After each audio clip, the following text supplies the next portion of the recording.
Hello అండి. అందరికీ నమస్కారం. ఈనాటి కథలకి స్వాగతం.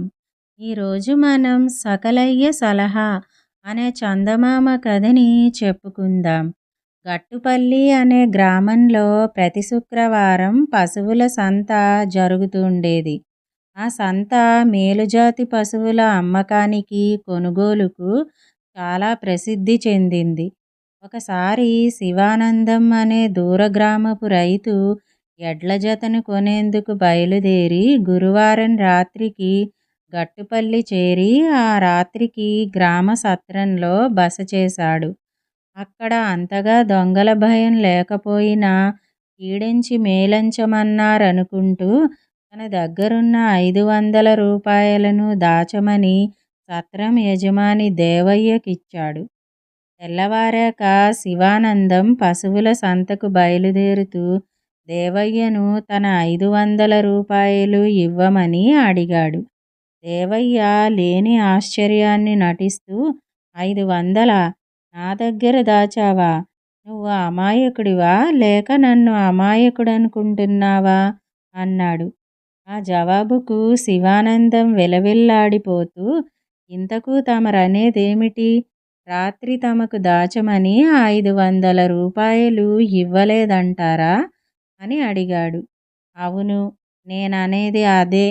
నువ్వు 500 కాదు గదా, 5 రూపాయలు గూడా నాకు దాచమని ఇవ్వలేదు సరా? అన్నాడు దేవయ్య రుసరుసలాడుతూ. శివానందం దిగాలు పడిపోయి మారు మాట్లాడకుండా వీధిలోకి వచ్చేశాడు. అతడి దీనస్థితి గమనించిన గ్రామస్థుడొకడు శివానందాన్ని అడిగి సంగతి తెలుసుకుని, నీ డబ్బు నీకు తిరిగి రావాలంటే ఒకటే మార్గం ఉంది. అదిగో ఆ వీధి చివర కనబడే పెద్ద రావి చెట్టు పక్కన ఉన్న పెంకుటింట్లో సకలయ్య అనే తెలివిమంతుడొకాయన ఉంటున్నాడు. వెళ్ళి ఆయనతో జరిగింది చెప్పుకో అన్నాడు. శివానందం సకలయ్య దగ్గరకు వెళ్ళి తన పేరు, తను ఏ ఊరివాడయింది చెప్పుకుని సత్రం యజమాని దేవయ్య చేసిన మోసం గురించి చెప్పాడు.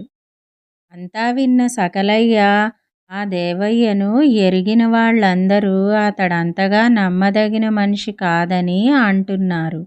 సరే, మరొక 500 రూపాయలు తెచ్చి రాబోయే గురువారం రాత్రి సత్రంలోనే బస చేసి ఆ డబ్బును దేవయ్యకు దాచమని ఇవ్వు. అయితే ఈసారి రామాలయపు పూజారిని వెంటబెట్టుకుపో. అతడి సమక్షంలో ఆ 500 దేవయ్యకు ఇవ్వు. పూజారికి కాస్త తోడుగా నీ వెంట వెళ్ళమని నేను చెబుతాను అన్నాడు. సకలయ్య చెప్పినట్టే శివానందం మరుసటి గురువారం రాత్రి పూజారితో కలిసి వెళ్ళి దేవయ్యకు దాచమని మరొక 500 ఇచ్చాడు. మర్నాటి ఉదయం శివానందం సకలయ్యను కలుసుకుని ఇప్పుడేం చేయమంటారు అని అడిగాడు. ఇప్పుడు ఒక్కడివే వెళ్ళి ఆ 500 ఇవ్వమని దేవయ్యను అడుగు అని సలహా ఇచ్చాడు సకలయ్య. శివానందం వెళ్ళి ఆ 500 సంగతి అడగ్గానే తానా డబ్బు తీసుకున్న సమయంలో పూజారి సాక్షిగా ఉన్నాడు గనక చేసేది లేక దేవయ్య శివానందానికి డబ్బు ఇచ్చాడు. ఆ వెంటనే శివానందం తిరిగి సకలయ్య దగ్గరకు వెళ్ళి తాను లోగడ ఇచ్చిన 500 దేవయ్య నుంచి ఎలా రాబట్టాలో తెలియడం లేదన్నాడు. అదేం పెద్ద సమస్య కాదు. సాయంత్రం పూజారిని వెంటబెట్టుకుపోయి నువ్వు దాచిన డబ్బు ఇవ్వమని అడుగు అన్నాడు సకలయ్య. ఆ విధంగా ఆ సాయంకాలం శివానందం పూజారితో కలిసి వెళ్ళి తను దాయమని ఇచ్చిన 500 అడగ్గానే పూజారి ఎదుట ఆ డబ్బు తీసుకున్నాడు గనుక చేసేది లేక డబ్బు శివానందానికి ఇచ్చేశాడు.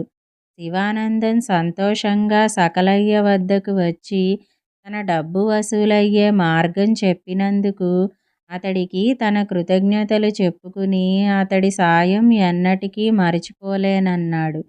అందుకు సకలయ్య నవ్వుతూ, డబ్బు విషయంలో చాలా జాగ్రత్త అవసరం.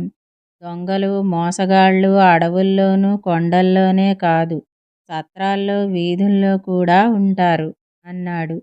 ఇదండి 'సకలయ్య సలహా' అనే కథ. ఇప్పుడు మరో కథని కూడా మనం చెప్పుకుందాం. 'సహాయ నిధి' అనే కథ విందాం. అకాల వర్షాలతో అతలాకుతలమైన గ్రామస్తులను ఆదుకోవడానికి జమీందారు రంగభూపతి నిధులను పంపించాడు.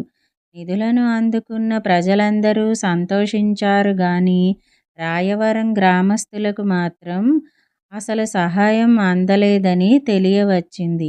సంగతేమిటో తెలుసుకుందామని జమీందారు స్వయంగా దివానును వెంటబెట్టుకుని గుర్రబండిలో రాయవరం బయలుదేరాడు. జమీందారు రాయవరం చేరుకున్నాక గ్రామాధికారిని పిలిచి, నేను పంపిన నిధులు అందాయా అని అడిగాడు. చిత్తం ప్రభూ, అందాయి అని వినయంగా జవాబిచ్చాడు గ్రామాధికారి. అయితే మరి ఆ నిధులు ప్రజలకెందుకు అందించలేదు అని అడిగాడు జమీందారు ఆగ్రహావేశాలతో.